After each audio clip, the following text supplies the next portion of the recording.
Fresh चले की कार फुल व्यवस्था बा हो। पार्लर में जाइए ड्यूटी बढ़ाइए लइकन से खर्चा हम करवाइए। बॉबी बनारस के पान भइलू, बॉबी बनारस के पान भइलू, कातना लइकन के जान भइलू, गोरी लागत कि अब के सियान भइलू। तो गोरी लागत कि अब के सियान भइलू।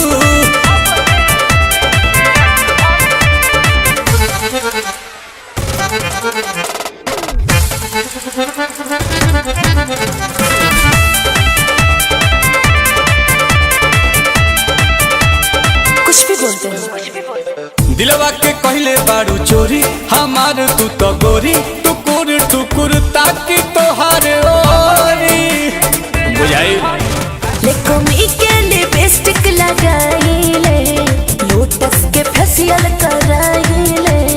एही से अजोरिया के चांद भइलू, एही से अजोरिया के चांद भइलू, कातना लइकन के जान भइलू, गोरी लागत कि अब के सियान भइलू।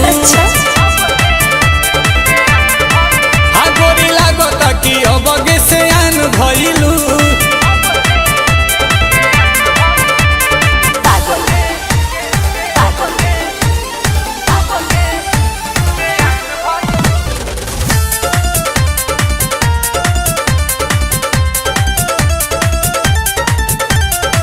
पेन्हले बा रांड बाडू गुची, करेलू बात ऊंची, बवाल बा डिमांड तहार बूची।